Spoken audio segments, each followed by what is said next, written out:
Assalamualaikum warahmatullahi wabarakatuh. Kembali lagi bersama kami channel Keramat Horor. Kali ini saya masih akan melanjutkan dari cerita Pak Rahman ketika dia berjualan ke desa C dan desa D. Bagaimana kisahnya? Bagaimana teror yang dialami oleh Pak Rahman? Simak terus videonya sampai selesai dan jangan lupa, sebelum mulai ke ceritanya seperti biasa, kalian sampaikan dulu saja diri kalian. Mau sambil ngopi silahkan, yang sambil makan silahkan, yang sambil rebahan silahkan, yang mau mendengarkan dengan teman-teman silahkan, yang mau menjadi teman tidur silahkan. Kan kalau kalian masih bekerja, alangkah baiknya tunggu waktu santai kalian.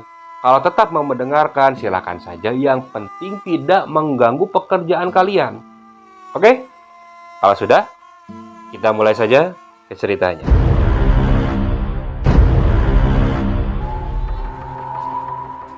Setelah sembuh dari sakitnya, Pak Rahman masih belum berani untuk berjualan, apalagi ke desa A dan desa B. Dia masih berpikir. Akhirnya, dia memutuskan untuk berkeliling ke desa C. Namun, dia sendiri belum berani untuk ke desa D. Seperti yang saya jelaskan di cerita sebelumnya, kalau perbatasan antara desa C dan desa D itu harus melewati perlintasan rel kereta api. Dan menurut mitos orang di sana, rel kereta api itu sangat angker dan banyak kejadian kecelakaan yang konon katanya disebabkan oleh makhluk halus. Banyak orang yang lewat di sana seperti tidak mendengar suara kereta lewat dan lain sebagainya. Pak Rahman sendiri mendengar cerita itu. Jadi, pada tahun 2006, Pak Rahman mulai berjualan ke desa C. Waktu itu, pedagang keliling memang sangat jarang yang masuk ke desa C. Dagangan Pak Rahman mulai keras. Selama 10 hari, Pak Rahman hanya berkeliling di desa C. Sedangkan ke desa A dan desa B dia tinggalkan. Dia masih kebayang rasa takut yang dia alami ketika dia diteror oleh sosok wanita menakutkan itu. Namun, ketika hari ke-20, pelanggannya mulai berkurang. Karena kalau setiap hari mungkin harus beli bakso, orang mikir-mikir juga. Pada hari 21, Pak Rahman mulai nekat untuk berjualan ke desa D. Namun, dia sengaja berangkat pada pukul setengah 4 sore dan dia langsung menuju desa D. Jadi dia pikir dia akan setara pertama itu berjualan di desa D. Nanti ketika malamnya, dia akan berdagang di desa C. Jadi ketika berangkat, Pak Rahman langsung saja bergegas menuju desa D. Karena desa D bisa dibilang hampir tidak pernah ada pedagang keliling yang masuk. Sekalinya Pak Rahman masuk, baru pukul 5 sore, dagangannya sudah habis. Melihat dagangannya habis, Pak Rahman lalu bergegas untuk pulang. Esoknya, dia lakukan seperti itu. Hingga seminggu, Pak Rahman berjualan di desa D saja. Jadi ketika ke desa C, dagangannya sudah habis. Itu pun tidak sampai maghrib. Namun, ketika hari ke-12, waktu itu, Pak Rahman kedatangan tamu yang membuat dia harus berangkat agak sore. Jadi Pak Rahman itu berangkat berjualan mulai pukul setengah 5. Dan sebelum mencapai ke desa D, di desa C, Pak Rahman sudah dicegat oleh beberapa pelanggannya. Dan akhirnya, sebelum masuk ke desa D, pukul setengah 6, Pak Rahman masih berada di desa C. Karena mengingat kalau berangkat ke desa D dagangannya pasti laku keras, akhirnya Pak Rahman nekat. Padahal waktu itu sudah menjelang maghrib. Pak Rahman terus saja mendorong gerobaknya. Dan saat dia melewati rel kereta api, dia melihat samar-samar ada sepasang pemuda dan pemudi tepat di sebelah kiri jalan. Jaraknya dari perlintasan itu sekitar 17 meter. Dua pemuda-pemudi itu dia sedang berjongkok dan duduk tepat di rel kereta api. Pak Rahman yang melihat dua pemuda-pemudi itu, dia mencoba mengingatkan. Hei, Kang, Neng, jangan duduk-duduk di situ. Nanti ada kereta yang lewat loh. Apalagi udah mau maghrib. Ucap Pak Rahman coba mengingatkan. Jawaban kedua pemuda-pemudi itu hanya cuek saja. Hei, Kang, Neng, jangan di situ. Nah, ketika dua kali barulah pemuda-pemudi itu melihat ke arah Pak Rahman. Iya, Mang, gak apa-apa kok. Diingetin malah ngeyel. Ucap Pak Rahman yang terus melaju menuju desa D. Setelah masuk ke desa D, ada sebuah masjid. Pak Rahman menjalankan sholat maghrib di situ.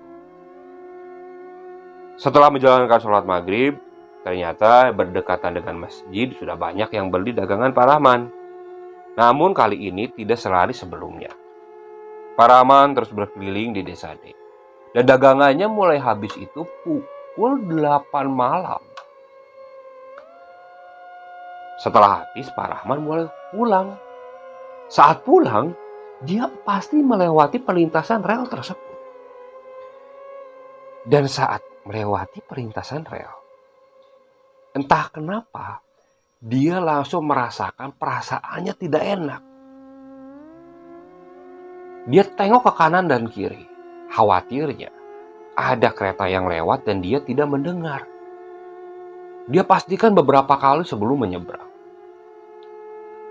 Ketika benar-benar sudah tidak ada kereta, Pak Rahman lalu menyeberang rel itu. Saat menyeberang, tepat di pinggir rel itu ada kebun singkong milik warga yang teramat luas. Pak Rahman melihat kembali dua pemuda-pemudi yang waktu menjelang maghrib Pak Rahman lihat. Dia kini berjongkok tepat di pinggiran kebun singkong itu. Loh, pada ngapain? Wah, jangan-jangan lagi mesum, ucap Pak Rahman waktu itu. Pak Rahman lalu memberhentikan gerobaknya. Dia berjalan mendekati kedua pemuda-pemudi itu. Hei, Kang, Neng, ngapain di tempat gelap berduaan gitu? Tak ada jawaban. Karena tak ada jawaban, Pak Rahman lalu mendekat ke arah kedua pemuda-pemudi itu. Neng, Kang, jangan berduaan di tempat kayak gini. Gak baik. Pergi sana. Gak apa-apa, Mang. Saya betah di sini, Mang. Betah. Ya betah kalau niatnya gak benar. Pergi sana. Mesum di tempat kayak gini, ucap Pak Rahman yang waktu itu langsung memarahi kedua pemuda-pemudi itu. Dan tak berapa lama, pemuda itu bangkit dari duduk. Dia menoleh ke arah Pak Rahman. Kenapa, Mang? Saya memang tinggal di sini. Tinggal di sini di mana? Di mana memang rumah kamu? Ayo, ikut sekarang. Nemuin Pak RT di sini. Gak usah, Mang. Saya memang di sini. Alah, jangan ngada-ngada kamu. Dan saat Pak Rahman memarahi pemuda itu, tiba-tiba pemuda yang dimarahinya melangkah ke depan. Dan saat dia melangkah ke depan, kepalanya itu copot menggelinding tepat ke arah kaki Pak Rahman. Pak Rahman yang waktu itu masih belum sadar akan keadaan yang menimpanya. Dia sempat diam beberapa saat. Hingga dia melihat ke arah kepala yang menggelinding ke kakinya itu. Kan wajahnya melihat ke arah Pak Rahman sambil tersenyum. Dan saat dia menoleh ke arah tubuhnya itu tetap bergerak ke arah Pak Rahman. Sambil di lehernya itu masih mengeluarkan darah. Sedangkan sosok perempuan yang asalnya duduk dengan lelaki itu sudah tidak ada. Pak Rahman mundur beberapa saat. Dia mulai merasakan perasaannya sangat takut waktu itu. Dan saat dia mundur, ada sekitar 4 langkah. Dia merasakan punggungnya menyentuh sesuatu. Seakan ada seseorang yang berdiri di belakangnya. Refleks Pak Rahman langsung menoleh ke belakang. Dan saat menoleh, ada sosok perempuan yang wajahnya sudah benar-benar hancur. Hampir tidak berupa wajah. Tubuhnya terlihat banyak bercak darah. Bahkan tangan dan kakinya terlihat patah di beberapa bagian. Melihat penampakan yang sangat menakutkan seperti itu, Pak Rahman akhirnya tidak sadarkan diri. Dia merasakan pandangannya langsung gelap waktu itu.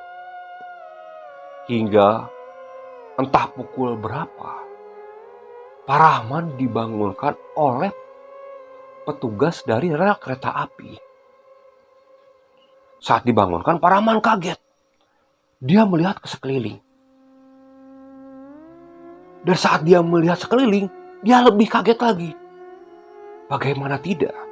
Pak Rahman yang awalnya dia ingat dia pingsan itu tidak jauh dari perlintasan rel. Mungkin berjarak sekitar 15 meter setelah perlintasan rel ke dekat kebun singkong. Namun ketika Pak Rahman sadar, Pak Rahman berada di pinggir rel kereta api. Jaraknya dari perlintasan rel itu sekitar 50 meter. Tepat di samping kebun singkong. Dan begitu juga di gerobak Pak Rahman ada di sana.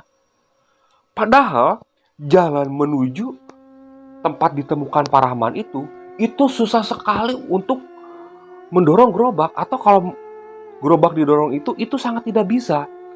Karena posisi jalannya miring, ditambah banyak kerikilnya. Pak Rahman kaget waktu itu.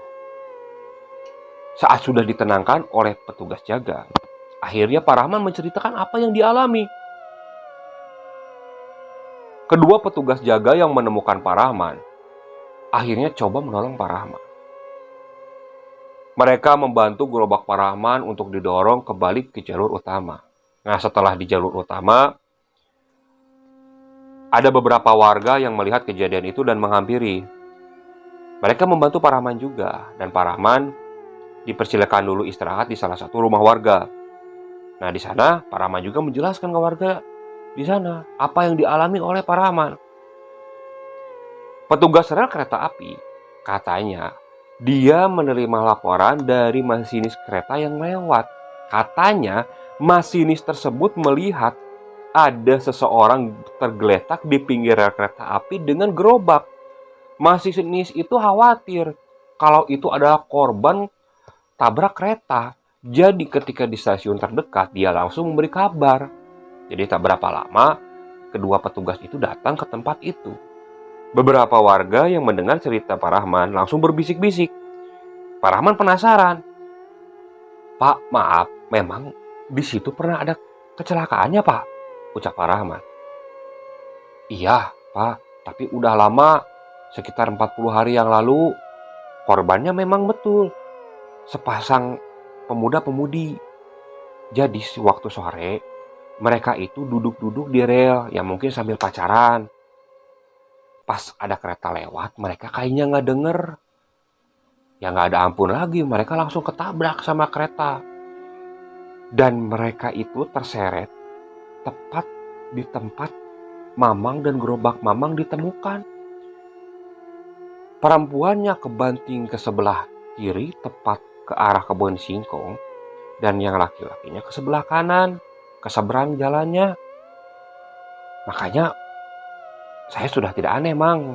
Memang ketika sudah meninggal atau sudah ada kejadian tabrakan itu, sampai 7 hari, warga yang melewat itu sering melihat sepasang pemuda sama pemudi berduaan di rel itu.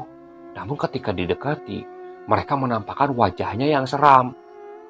"Oh gitu. Mamang memang baru ya berdagang ke daerah sini?" "Enggak juga sih, udah beberapa minggu ini. Ya cuman Mamang nggak dengar." "Ya udah, sekarang mending pulang, Mang." "Ya udah, makasih ya bapak-bapak sekalian sudah mau membantu saya, terutama bapak dari petugas rel kereta api. Ya kalau nggak ditemuin bapak, kayaknya saya bisa bangun pagi hari, Pak." "Ya udah, Pak, itu juga sudah kewajiban kami. Memang khawatirnya, takutnya itu korban tabrak kereta. Tapi alhamdulillahnya bukan. Ya sudah, sekarang mending bapak pulang aja." "Iya, Pak." Setelah itu Pak Rahman langsung pulang. Sesampainya di rumah, karena memang bajunya kotor, tampak wajahnya lesu juga, istrinya bertanya kepada Pak Rahman, "Bapak kenapa, Pak?" Pak Rahman menceritakan kepada istrinya apa yang dia alami. Di situ istrinya mulai khawatir. Pak, sudah Pak, kalau misalnya kayak gitu, Papa jangan berjualan keliling lagi, mending di sini aja. Setelah kejadian itu dipikir-pikir lagi sama Pak Rahman. Benar juga saran istrinya. 2 kali dia mengalami hal seperti itu di desa yang berbeda. Takutnya kalau dia berjualan keliling lagi dia mengalami hal yang sama. Akhirnya 3 hari setelah itu Pak Rahman tidak berkeliling. Dia berjualan tepat di warung kopinya. Namun dia buka dari pagi hari. Jadi pukul 8 Pak Rahman sudah mulai berjualan bakso. Sekaligus warung kopinya juga sudah dibuka. Ya waktu itu memang awal-awal cukup ramai.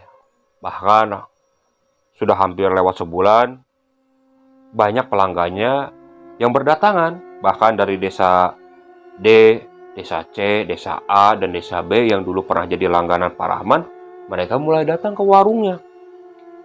Namun ketika akhir 2006, hampir 1 tahun waktu itu, Pak Rahman berjualan di rumahnya. Waktu itu ada sebuah peristiwa. Jadi Pak Rahman sedang berjaga di warungnya. Dagangan baksonya sudah habis. Jadi gerobaknya sudah dipindahkan ke samping. Pak Rahman hanya menunggu warung kopinya saja. Pukul 10 malam, ada sebuah kejadian yang mengagetkan Pak Rahman. Terdengar waktu itu ada motor yang melaju cukup kencang. Motor itu berapa kali bolak-balik ke arah warung Pak Rahman. Hingga tak berapa lama, tiba-tiba terdengar suara benturan.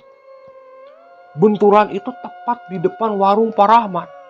Pak Rahman yang penasaran, dia keluar. Dan saat dia keluar, dia kaget. Karena pengendara motor itu ternyata kecelakaan. Dia tabrakan dengan sebuah mobil truk. Dan yang lebih menakutannya, korban atau pengendara motor itu kepalanya hancur berantakan. Bahkan otaknya berceceran di jalan. Pak Rahman waktu itu mual melihatnya. Beberapa kali dia muntah. Tak berapa lama setelah kejadian itu, polisi pun datang. Pak Rahman dijadikan saksi karena melihat kejadian tersebut. Namun kata Pak Rahman, saya tidak melihat langsung, hanya mendengar. Setelah itu, polisi pun mengevakuasi pengendara truk dan pengendara motor tersebut.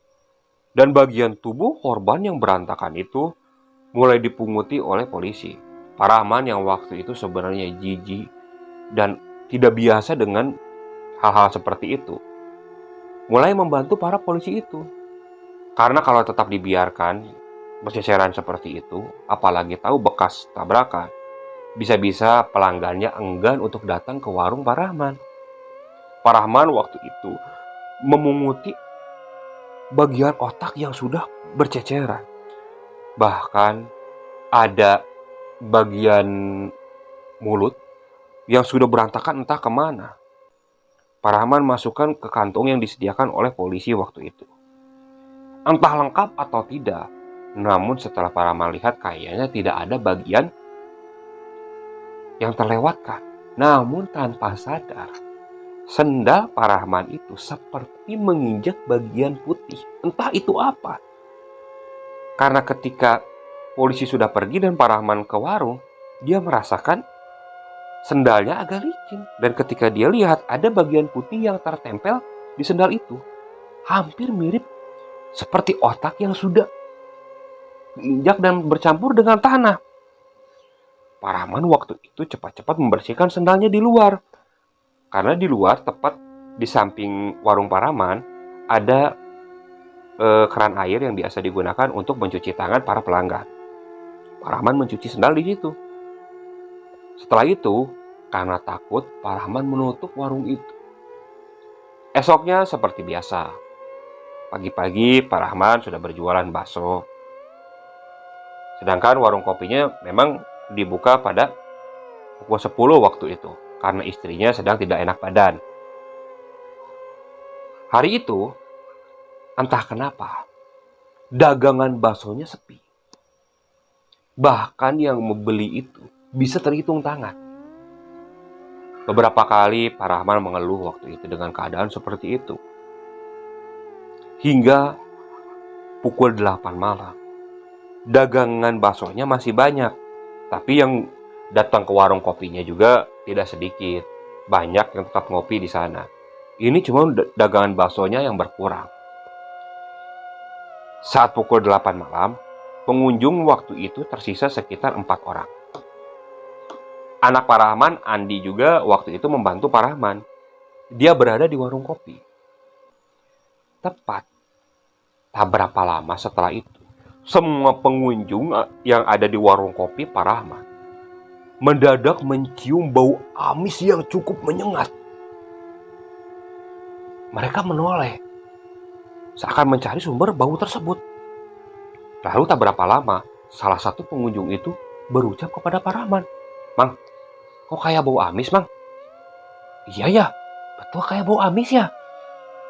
Apa ada mobil ikan yang lewat apa ya?" "Gak tahu kok tiba-tiba datang kayak gitu ya baunya."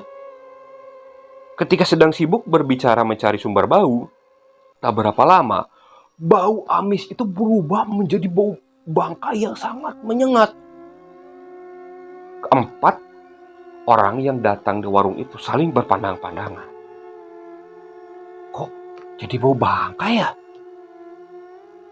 "Iya ya, apa ada bangkai tikus ya?" Pak Rahman lalu berdiri dan coba mengecek sekeliling. "Gak ada, orang yang baik-baik aja tadi mah. Kayaknya ada mobil yang lewat ya. Tapi kayaknya sepi dari tadi, gak ada mobil yang lewat, Bang." "Iya juga ya.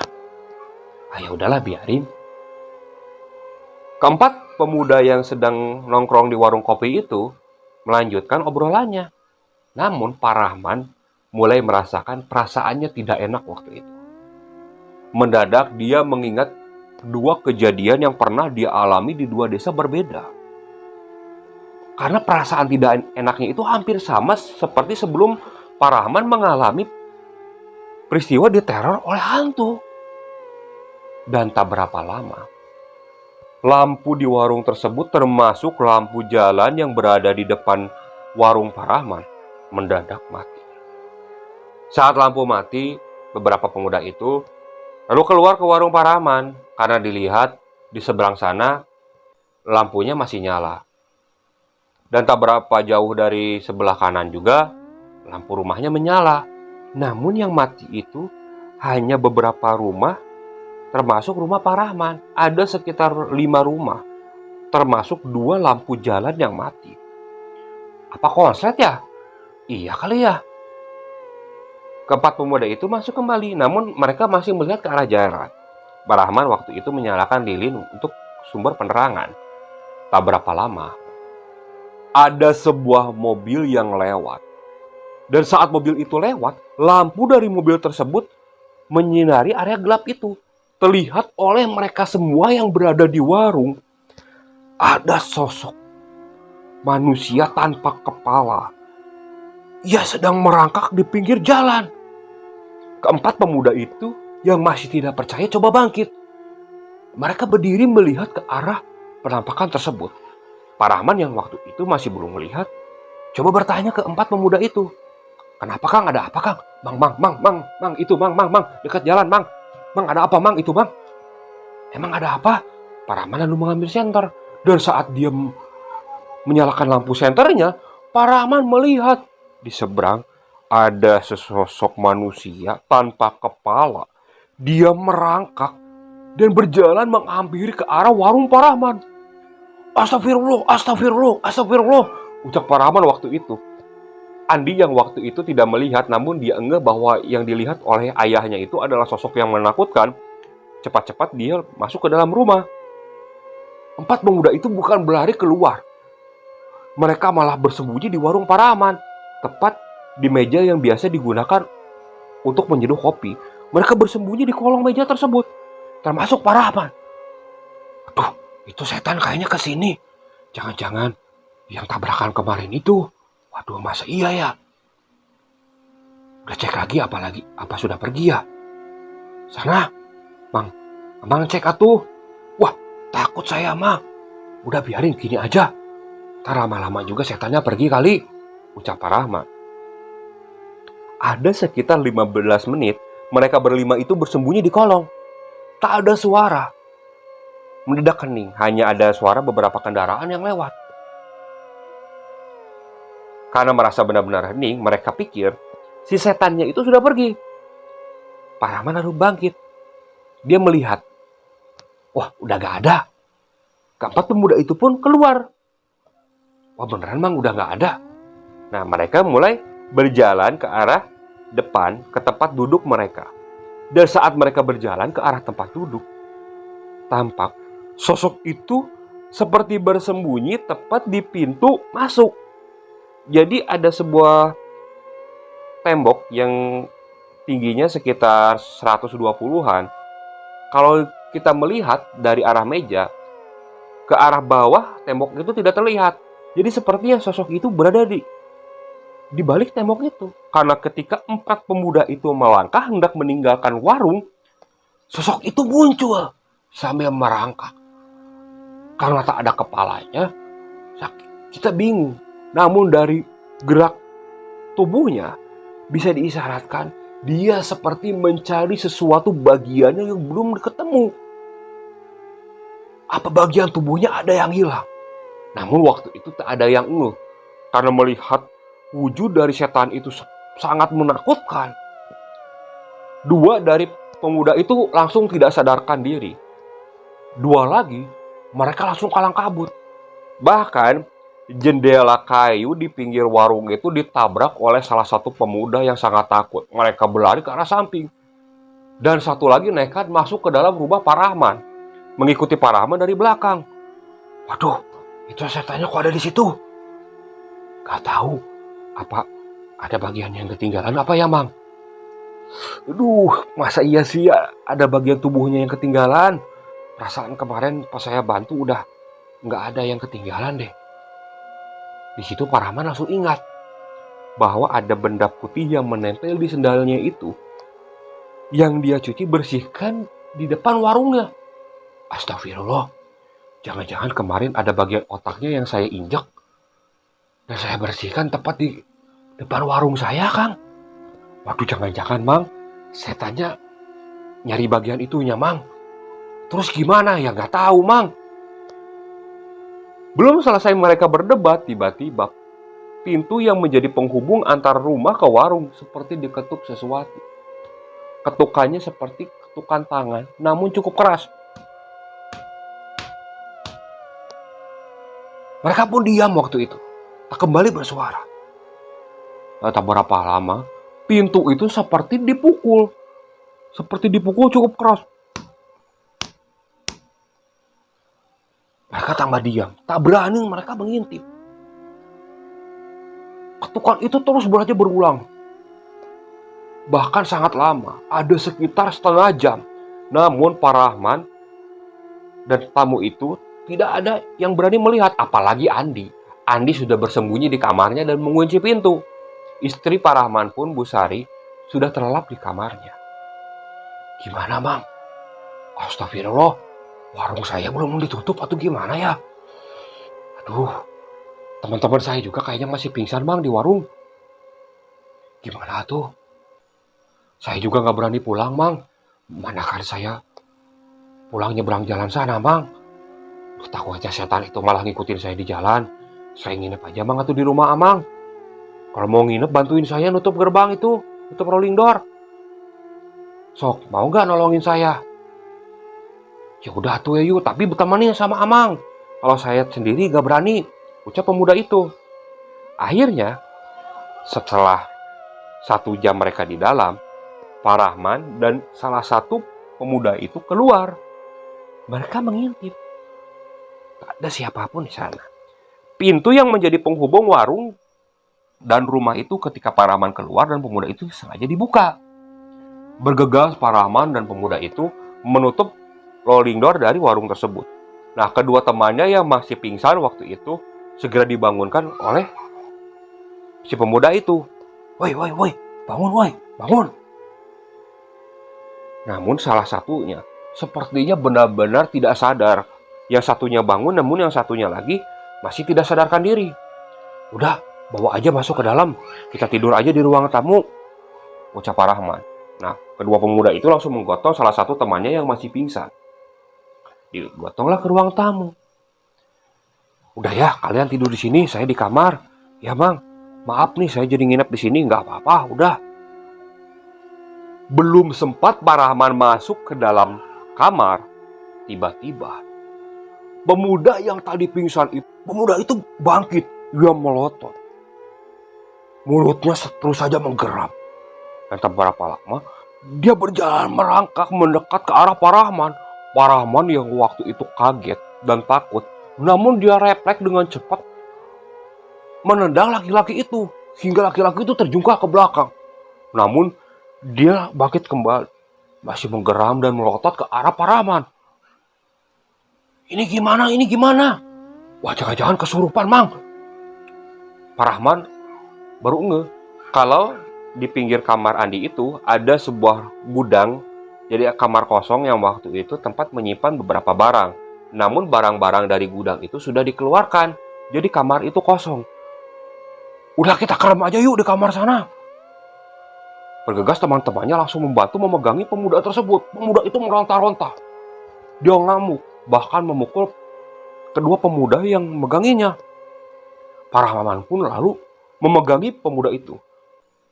Dengan usaha yang cukup keras, akhirnya pemuda itu bisa dipegangi. Dia diseret dan dimasukkan ke dalam kamar itu, dikunci dari luar. Namun dari dalam terlihat pemuda itu sepertinya sangat marah karena terdengar dia terus saja memukul-mukuli pintu dari kamar tersebut. "Bang, kok malah dikerem, Bang? Ya saya bingung mau kayak gimana. Saya ngobatin yang kesurupan juga gak bisa. Sekarang mau pergi keluar, saya takut nyusulinnya." "Ya juga ya, Mang. Udah, nanti aja tungguin subuh. Siapa tahu pas adzan subuh, setannya minggat." Andi yang mendengar keributan itu, dia keluar dari kamarnya. "Pak, ada apa, Pak?" "Itu, pengunjung yang tadi satu malah kesurupan." "Aduh, terus di mana sekarang, Pak?" "Dikerem sama Bapak itu di kamar sebelah kamu." "Waduh, Pak, ntar kalau setannya keluar dari orang itu malah masuk ke kamar Andi gimana, Pak?" "Ya udah, kita diem aja di ruang tamu. Terus emak gimana, Pak, di kamar?" "Emak kita bangunin aja. Kita ngumpul aja tidur di ruang tamu, biar gak diganggu setan." Waktu itu Pak Rahman langsung membangunkan istrinya, istrinya. Bu, bangun, Bu. "Kenapa, Pak?" "Udah, cepat bangun. Pindah di kamar. Di kamar tengah itu di ruang tamu." Melihat ada banyak orang, Bu Sari bertanya ke Pak Rahman, "Ada apa sih, Pak?